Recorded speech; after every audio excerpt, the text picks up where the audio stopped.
Welcome to 5-Minute Fridays. My name is Jim Putnam. In this video, we're going to talk about overwintering containers, or overwintering container plants in our gardens. It might be that we have decorative container plants that we're trying to keep year to year, in the same spaces in our garden, maybe some sort of low screen we've created around a patio. You might be growing ornamentals through the winter time, like pansies or violas, those kinds of things. It might be plants that you've gone out and purchased because they were on some sort of discount and you haven't made the beds yet and you want to plant them later and you need to figure out how you're going to overwinter them in the garden.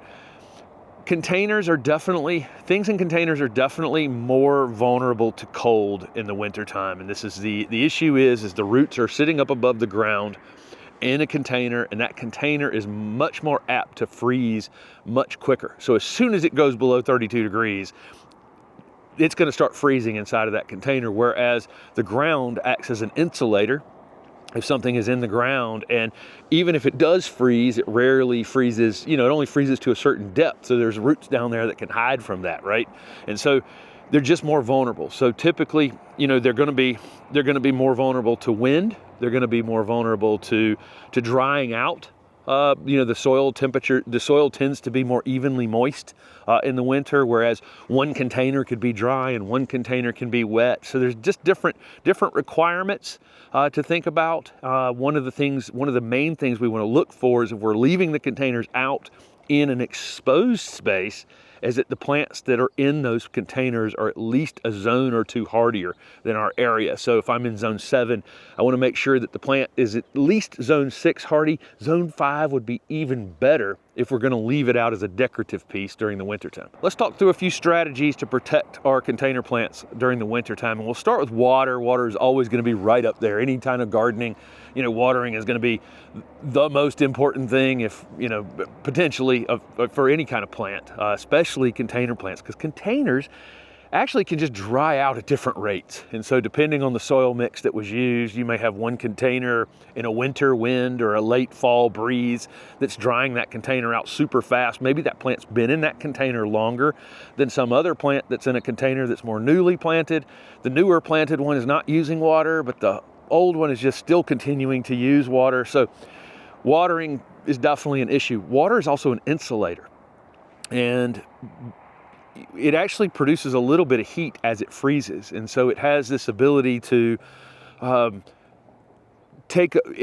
requires the air to be colder in order to freeze it solid. So you want to make sure going into any freeze that they're watered well. We don't want to overwater them, and we want to make sure we've got a drain hole at the bottom of that container, right? Make sure that it's not pooling water down at the bottom of it. But it could be that water, if it's going to only be just below freezing, just making sure that they're moist is sometimes adequate alone. Again, make sure it has a drainage hole. A lot of people say that we should probably use water that's a similar temperature to the air outside. So don't go boil some water in the house, and then come out and pour boiling water over those, or hot water over those cold roots. You want to, if you could, keep some water in a wheelbarrow or something like that you can irrigate these pots with during the wintertime. That way it just kind of matches the outdoor temperature. So as real winter cold is coming, if you're going to leave containers out individually and not group them together somewhere, you can insulate those containers with burlap or bubble wrap or some sort of blanket and wrap it around the bottom and then secure it tightly with some sort of tie around it to hopefully help insulate it somewhat. If you're going to leave them, the ones you're going to leave out like that, I'd want those plants to be a couple zones hardier than the zone I'm living in. So if I'm in zone 8A in Raleigh, I'd want the plants to be at least zone 6A hardy if I'm going to leave the containers out. And then again, if it's going to be below normal, and some containers can just be so big, some of you watching may have containers that are so big you just can't move them, then you can, again, do some additional insulation around the container. If you can, a better strategy is generally to group the plants together in mass. So whether it's containers you're trying to carry through the winter that were decorative containers, or plants that you've just purchased that you're not planting until next spring or summer or whatever you're holding them for, maybe some things that you've propagated yourself and you're trying to get them a little larger before you put them in the ground, whatever it is, it's really best in mass. And so this is the way we handled it at the nursery. You just put them all together, really close together. It takes quite a bit more cold to freeze a big giant mass of things than it does individual pots, if the individual pots are separated. That's how we did it at the nursery. We just gathered them all close together, and then we were prepared to cover them. We didn't automatically cover them. We covered them typically when we leave for Christmas break or whatever, because that period of time between Christmas and about mid-January tends to be the coldest part of the winter. We would throw our covers over everything. So that can be burlap, frost protection blanket, some sort of sun protection thing. You can put them in a unheated greenhouse. You can put them in some sort of hoop house. You can put them up near a house or over by a fence, any place that you can put that cluster together that keeps the wind, that takes a little bit of that wind away, and also then allows them to be collected together. One thing I will say on this collecting things together in one location is I probably wouldn't want to put them in a spot that maybe heats up more in the early spring.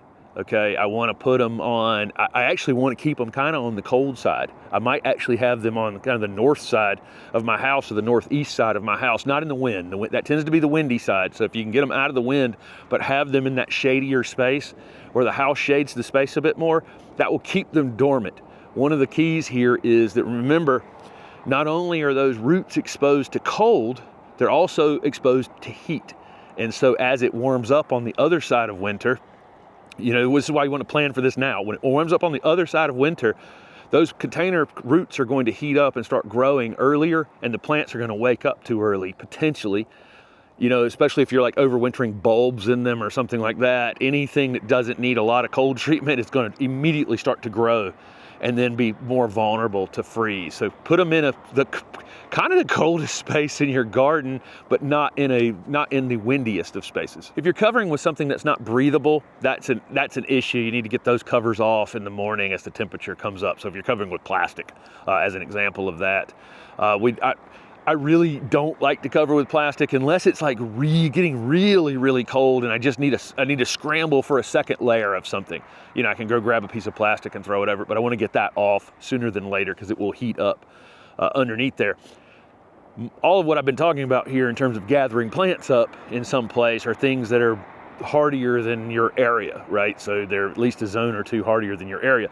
Things that are tropical or on the verge of tropical or barely hardy in your area, they probably need to be gathered in a garage in a bright window or someplace where you can keep them cold enough to stay asleep, but not frozen in any way. So that's a different kind of thing, right? That you need to kind of separate those things. You know, the ones that are just kind of barely hardy that you're pushing the boundary of that you don't want to put in the ground, those are going to need a different type of protection, and they're not going to want to freeze solid at all in your area. So the garage is probably going to be the best place for them, but with a bright window. If you don't have a bright window in your garage or some sort of window in your garage or a greenhouse, then some additional light may need to be required for those containers.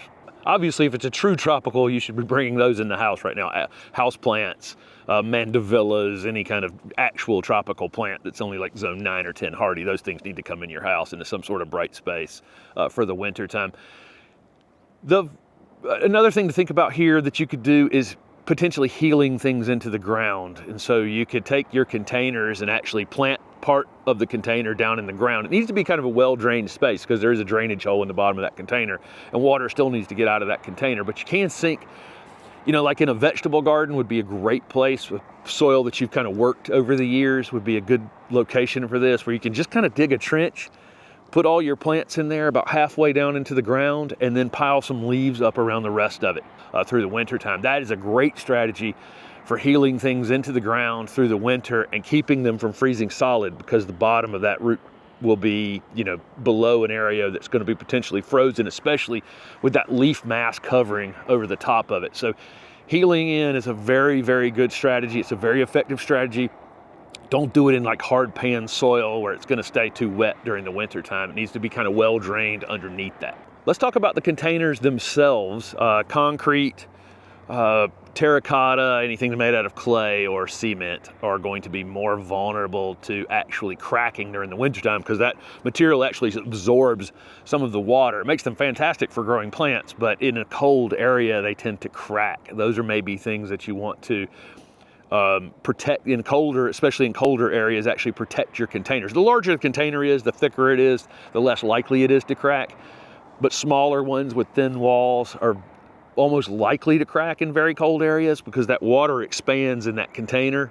Between the water expanding as it freezes and pushing out the sides on it, and the actual container itself having some water in it, that's an issue that you need to think about. So you need to protect your containers in much colder areas, maybe put the plants in some sort of plastic or fiberglass container through the winter time. The resin pots tend to hold up better to this, where the plastic will just stretch, you know, as it freezes. And I've seen this happen before, where a container, the roots have frozen inside my container in a plastic pot, and the plastic container actually deform to that shape, which is a good thing, because it's not cracking. But to think about the type of material that your plant's actually in and how that thing's going to survive through the wintertime. Outside of growing something like pansies or violas or snapdragons or dianthus, some of the winter flowering things that we can grow in the south that you might consider fertilizing this time of year, other than that, I'm not fertilizing anything. I definitely don't want to push anything in any of these containers through the winter time. We need them dormant.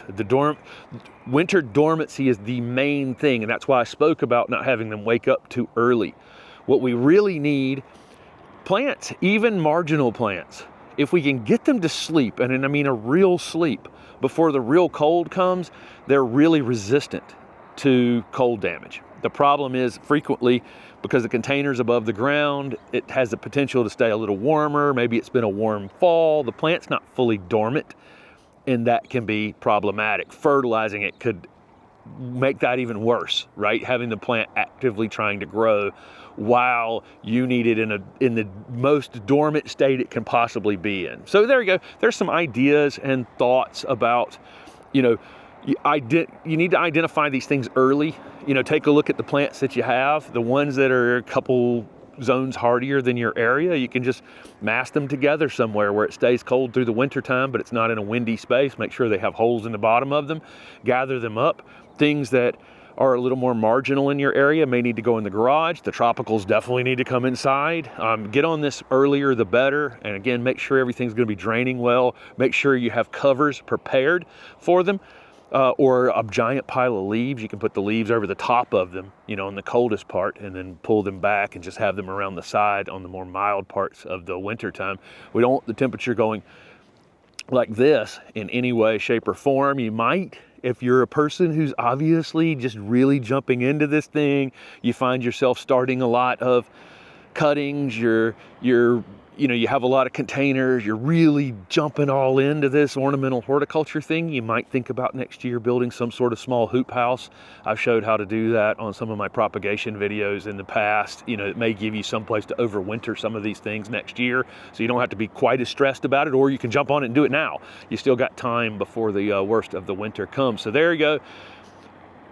These videos will probably never be 5 minutes, but there's our 5-minute Friday video on protecting containers through the wintertime. Thanks for watching.